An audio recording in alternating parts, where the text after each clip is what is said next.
ពូនៅមានសល់ឈាមកបីឬក៏អត់ឈាមស្រស់ណាពូហើយចោះក្មួយឯងយកទៅធ្វើអី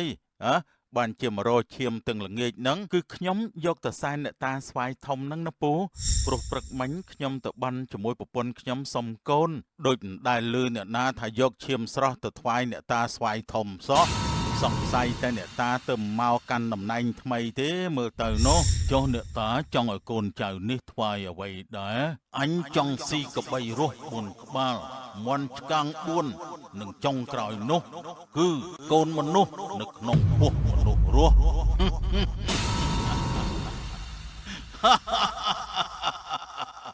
តោះបងមេភូមិទៅផ្ទះសិនតើខ្ញុំមើលទៅដូចជាមិនសូវស្រួលសោះលបងអើយអាចកអើយខ្ទេចខ្ទីអស់ហើយកូអញអញសង្ស័យតែខ្លាទេណាអាចកមែនហើយមីងមើលទៅគោមីងធ្លាយពវៀនធ្លាយបតាំងអស់លីងហើយថែមទាំងបាត់ក្បាលទៀតតោះឆាប់យកដំណឹងនេះទៅប្រាប់មេភូមិសិន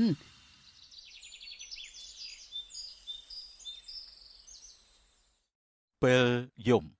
មានបរិសម្នាក់ដែលកាត់ដើមស្វាយក្នុងព្រៃធំមួយយ៉ាពលឺស្ដុយចុះមកភ្លឺផ្លឹបផ្លែតក្រោមដើមស្វាយព្រៃនេះចុះយាយមិនសំណាំថាមានភ្លើងអុយមកនៅទីនេះទេសង្ស័យតែភ្លើងព្រាយទេដឹងនេះឮផុនគេប្រាប់ថាដើមនេះគេចងកងាប់ថ្ងៃមុនស្ដុយក៏ស្ដុយទៅមើលសិនហើយខណៈពេលនោះពូបងក៏ដើរសំដៅទៅពន្លឺនោះស្រាប់តែឃើញក្រឡមួយស្រោបដោយមាសចាំងពន្លឺផ្លេកគាត់ក៏បានលើកក្រឡនោះយកទៅផ្ទះមាសមាសមែនតើខ្មាតយកទៅផ្ទះសិនហើយ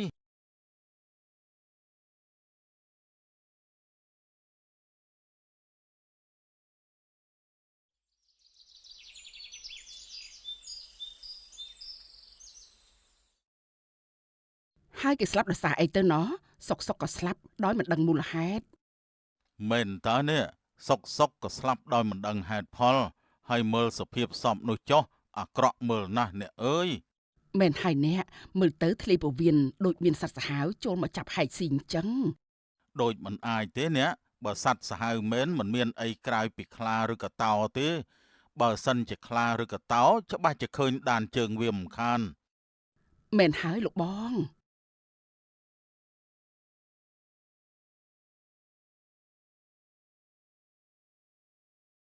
ណែផុនជួយចាត់ចែងពិធីបុណ្យបន្តិចទៅណាចាំខ្ញុំរៃលុយអ្នកភូមិយើងខ្លះដើម្បីធ្វើបុណ្យឲ្យគេបាទលោកមេភូមិចាំខ្ញុំប្រមូលប្រុសក្នុងភូមិយើងឲ្យមកជួយខ្ញុំនឹងជួយដែរលោកមេភូមិបាទអរគុណណាស់ឲ្យទៅពេលរវល់អ្នកភូមិយើងគឺថាស្រស់ដៃគ្នាល្អមែនទែនមានរឿងមួយដែលអ្នកភូមិបានដំណើរតគ្នាមិនដាច់ពីមាត់ថាមានដើមស្វាយព្រៃមួយអាយុកាលមិនក្រោមពី100ឆ្នាំឡើយអ្នកភូមិនៅទីនោះតែងតែមានជំនឿថាគ្រប់ការបន់ស្រន់តែងតែបានដូចបំណងប្រាថ្នា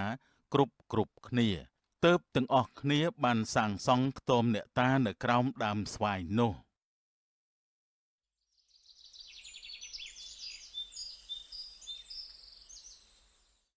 អូនបងគិតថាចង់ទៅឲ្យអ្នកតាស្វាយធំជួយឲ្យយើងទាំងពីរឆាប់មានកូននឹងគេអូនព្រោះថាយើងនៅជាមួយគ្នាដូចជាយូរដែរហើយម៉ែក៏ចង់បានចៅពរនឹងគេដែរមែនតើបងយើងក៏ទៅសាក់ទៅបន់ស្រន់នៅទីនោះសាក់មើលម្ដងព្រោះថាអ្នកភូមិយើងឲ្យទៅបន់នៅទីនោះគឺបានសម្រេចគ្រប់តែគ្នានឹងតោះអញ្ចឹងអូនយើងទៅឲ្យហើយទៅព្រោះតែថ្ងៃបន្តិចបងថាទៅរកទៅស្រែដែរហើយ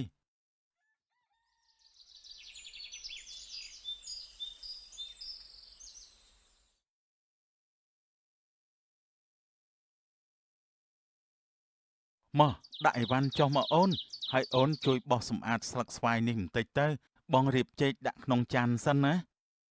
ចាស់បងនុតនិងប្តីបានធ្វើកិច្ចការរៀងខ្លួននៅទីនោះបន្តិចក្រោយមកនុតក៏បានសម្អាតរួចប្រុស ក៏បានរៀបចំចេកដាក់ចានរួចរាល់ដែរ